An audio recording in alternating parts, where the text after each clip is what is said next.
Hello and welcome to the BrexitCentral podcast. I'm David Scullion and joining me today is BrexitCentral editor Jonathan Isaby and the MP for Middlesbrough South and East Cleveland, Simon Clarke. Thanks both for joining me. Good morning. Hi. We've had 5 days in December that were scheduled for this all-important, meaningful vote on Theresa May's Brexit deal. And then at the last minute, Theresa May pulled the vote and she said to the House that if we went ahead and held the vote tomorrow, the deal would be rejected by a significant margin. So she pulled it and she rescheduled it for January. And we've just started our debate again on that. So I think probably the first question to ask you, Simon, is, has anything changed? Is there any chance of this getting through this time? Or what's been the mood since then? Well, the mantra throughout this process has always been nothing has changed, and indeed, sadly, so it's proven over the last few weeks. There's always been a hope, I think, that the EU would recognise the sheer force of opinion in the House, that the backstop provisions in particular are quite unacceptable insofar as they leave us trapped as a rule taker without a vote or a voice, and indeed that we cannot leave that arrangement without the permission of the EU27. That is quite clearly a non-starter. There are other issues beyond that, frankly, as well, particularly surrounding the nature of the future trade agreement. So the obstacles are profound. We've seen next to no progress. If there had been, I think we would have heard about it by now. There is always the potential that at the very last moment some kind of rabbit will be produced from the hat, but I think it will, if it is produced, be a pretty small rabbit and a pretty unconvincing one, because any change will clearly need to be legally meaningful, and it will need to convince both those of us in the Conservative Party and, crucially, the DUP that it is, in a real sense, a solution to the concerns that have been addressed. So, in the absence of that, nothing's changed. The result will be much the same as it would have been last month. And Simon, don't you think that actually it would have been far better to have had the vote in December, for the government to lose it quite badly, as we expect they'll lose it next week, and for the government to actually then use that as negotiating You're entirely to say, right, look, Jonathan. The British Parliament can't support this, you need to offer us something different. Absolutely right. And of course that's what we will belatedly try to do now, I suspect, albeit the unreconciled Remain wing of Parliament is obviously now increasingly militant about trying to interpose its own instructions to government about what should happen next, and that's something which needs to be resisted with clear and calm determination. I think they are getting very worked up at this point, trying to force a solution on the government. The government doesn't need to cave into that, and so it shouldn't. But yes, I completely agree. We should never, ever have got to this situation. It was ludicrous to pull the vote in December. It hasn't strengthened our hand one iota, and there's no question that was, for many of us, a tipping point on the journey towards the no-confidence vote in December. And, you know, it's one of a string of self-inflicted wounds on this journey, and I say that with huge regret. You know, I try to be a loyal Conservative Member of Parliament defending the manifesto upon which we were elected, and it has been immensely frustrating to me how, from a policy of weakness, the government has allowed itself to be buffeted by events, and we must stop that now. And the response to the vote really is a Rubicon, I think, in that particular journey. But what would you say to a lot of people who might not be totally following what's going on, who might just say, look, Theresa May's done her best, she's done the best of a bad job over the last few years, this is the best we can expect, and why don't you just vote for it to get it over the line and we can leave the EU? And that is something you hear from constituents, and I absolutely understand that instinct, because it is a human reaction to the pressing need to deliver on the referendum mandate. It's a human reaction to the sheer frustration and tedium at times of this intractable process. The point is, when we sign up to this agreement, that is legally binding, and the backstop provisions within the agreement would come into effect as of right in the event we couldn't negotiate a future trade agreement, or we couldn't agree. And you could extend that a little bit, the transition period, with their consent. But fundamentally, the backstop would always be a threat. And that backstop would leave the UK trapped as a rule-taking vassal. And there's simply no way that I think responsible parliamentarians should countenance responding to a referendum mandate to take back control by signing away even more control than ever before over our long-term future. At least when you're in the EU, you can leave. Under the backstop provisions in this deal, we wouldn't even have that right. So it would be a positive step backwards. And that's why I'm afraid we have to stand out for the right deal or no deal rather than a bad one. So what would you do if you were in charge, if you were sitting there in number 10? What would your plan be now? Well, I think... Wouldn't start from here. Well, indeed. I think there's quite a number of steps which I wouldn't have taken to this point. But responding to a likely defeat, I would immediately do as Jonathan said, and I go back and I say, well, look, this is the clear view of Parliament. You have to recognise that we weren't bluffing when we said this wasn't going to fly, and wasn't going to fly by probably quite a significant margin. And therefore, you need to really remove the backstop or very significantly reduce it in scope in some way and time limit it, or do something which allows it to become much less of a threat. In the scenario where they do not do that, then very clearly, and I think they won't, incidentally. And you can't blame them for that. And I can't blame them for that. They've always been pretty clear that the backstop has to be time limited or it's not a backstop. That's just... Time unlimited. Yeah, indeed. Sorry, time unlimited. And that is... you're quite right. That's their base case, and we shouldn't particularly be surprised by that. That being so, I think there is some merit in what Jacob Rees-Mogg has said, which is that we should say that we'll leave without a deal, but we're offered to pay some of the 39 billion, perhaps as a price for a standstill transition for 2 years, which would replicate many of the attractive features of having the transition without needing to sign up to the deal. I'm perfectly prepared to look at that. But most fundamentally, regardless of whether that flies, we just leave on the 29th of March and carry on setting our own future. And so much of Project Fear is proving to have been overblown, and the only way in which you truly slay those dragons is by robust preparation in the time that remains, and also dynamic policy choices on the other side of leaving.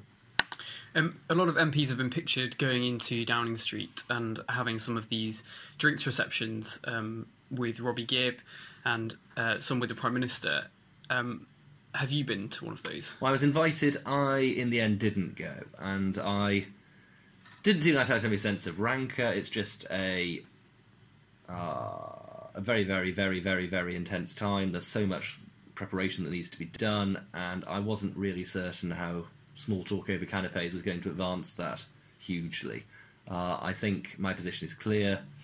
I think their position is clear. I think the only scope for change is on the other side of this vote. So nothing that they can say at this point, other than a legally meaningful change, is going to persuade me to change my mind. And do you think that opinion amongst Tory Brexiteers changed over Christmas at all? Did it soften or did it harden, perhaps? I think it certainly didn't soften. It may have hardened slightly. There's no question that I think the mood was one of resolve in December. And in the absence of anything meaningful, then it's very hard to see why colleagues would change their mind, or indeed how colleagues can change their mind. For those who find themselves in this situation somewhat reluctantly, and there are some of those who want a way out, they just haven't been offered one.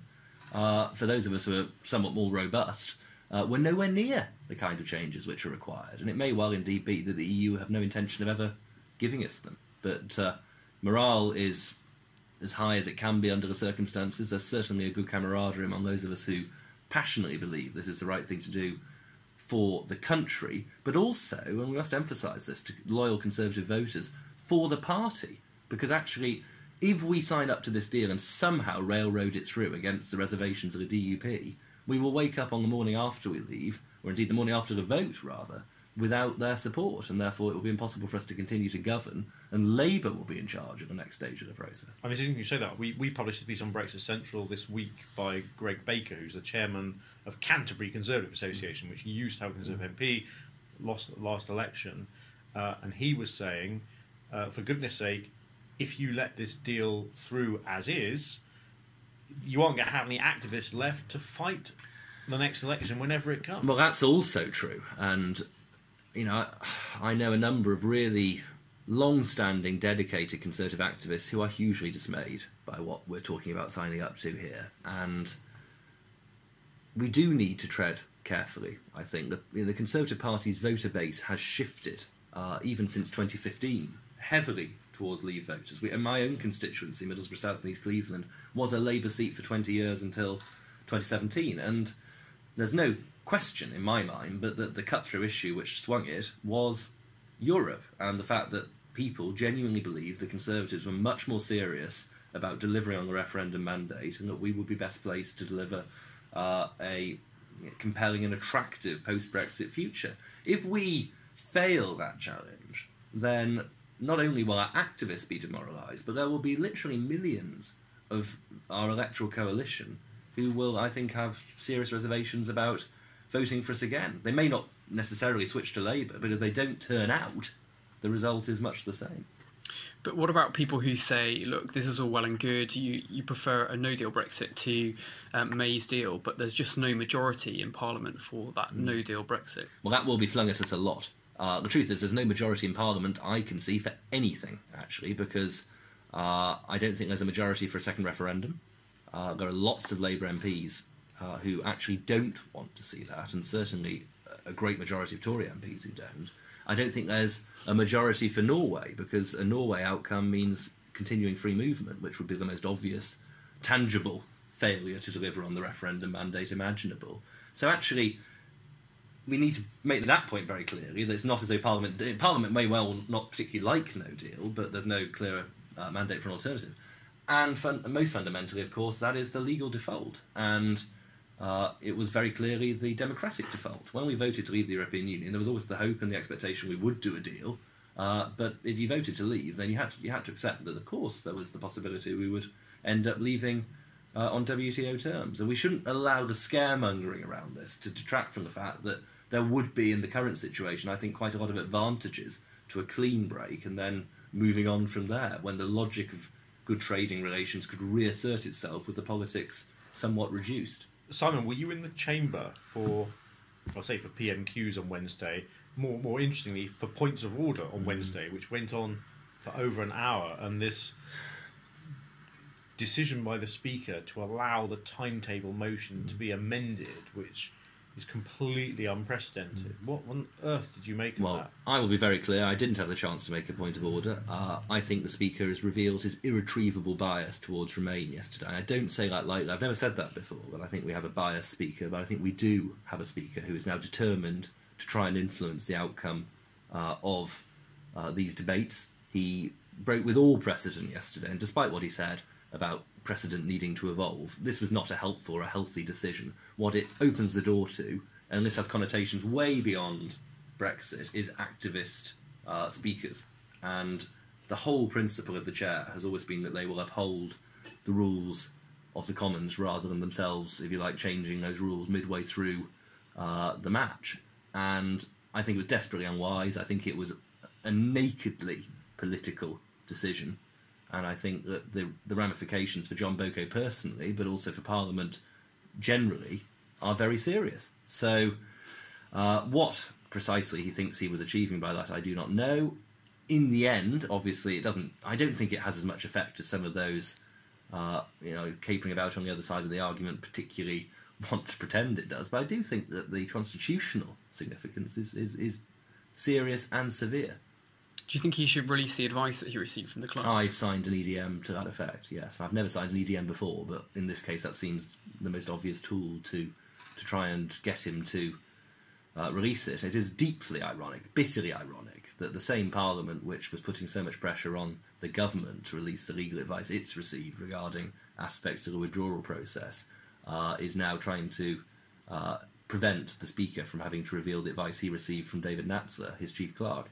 I am very certain that the advice the Speaker received was that this was not in order and that he decided to flout that. And it is a shameful incident, and I think all confidence in the Speaker, which was pretty marginal, has now been lost among those of us who want to leave the European Union. I don't think that's a healthy position to be in. It is genuinely actually very sad.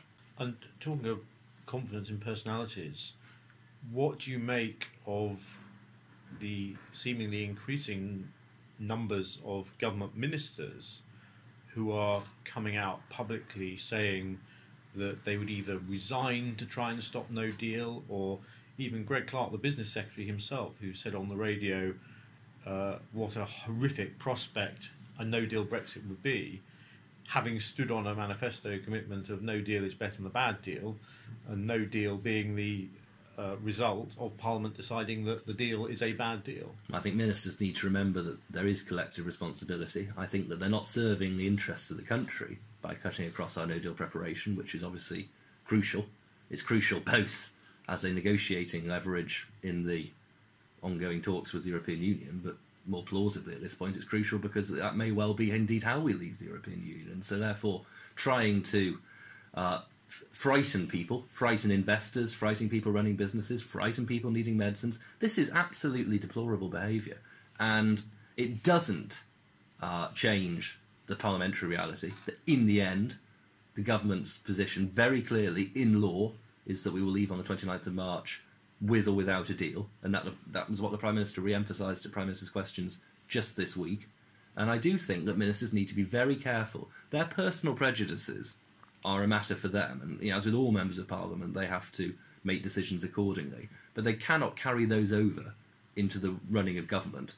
And in a position like the Secretary of State for Business, we do need somebody who is absolutely determined that come what may, this country will make all the policy choices required to ensure we succeed. And it's unhelpful to have these very, very clear calls to try and, if you like, overturn what we've already settled as a matter of law.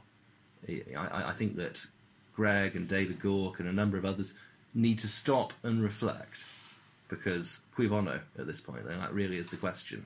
And if they aren't prepared to adhere to government policy, then their Brexit colleagues have shown that they can indeed leave government, and we can have someone in place who actually is committed to making a success of their portfolio. Just finally, what do you think about the rumours of a general election? Well, a general election in a hung parliament with issues as fraught as this can never be dismissed. I think it is still quite unlikely. It's unlikely because the only conceivable route that I can see for that would be if ultra-Remainers decided to vote with Labour to bring down the government. Ultra-Remainers on the Conservative benches. On the Conservative side, yes, we decided to vote with Labour to bring down the government if it became clear that the government wasn't indeed going to back down on making sure we leave on the 29th of March, come what may. And can you think of any of your colleagues who believe vanishingly few scuppering Brexit to such a degree that they would sacrifice their careers, their job, and the government for it, and be guilty of the most appalling breach of faith with their own electors as well? Very few is the short answer to that. I think we have had unfortunate comments from Nick Bowles, a man I have a huge amount of time for in every other regard, but I think that was a ridiculous statement to make that he would resign the Conservative whip. I think Sarah Wollaston and Anna Soubry are unfortunately adopting a very extreme position. But beyond that, no is the short answer. I think that this is a bluff which needs to be called. This is totally inappropriate behaviour. Those of us who have concerns about the way these negotiations have been conducted used the Conservative Party's internal mechanism, that is to say, of a confidence vote in accordance with the Constitution, to try and achieve redress. And we've, broadly speaking, accepted that result having been issued. You cannot start putting guns to the government's head about confidence. This is not an appropriate way to proceed, and it's certainly, I think, something which most colleagues regard as a profoundly selfish and silly thing to do. And I don't think it's very likely it would materialise. So, given that in all other circumstances it requires a 2/3 vote of the House of Commons, which would require the government to endorse calling a general election voluntarily, I think it is still quite unlikely we will have one. You can never dismiss anything at this point, but as I say, in many ways the surest route to a general election, as I alluded to earlier, is that we lose the DUP, and you lose a confidence vote that way, having signed up to a deal they can't live with.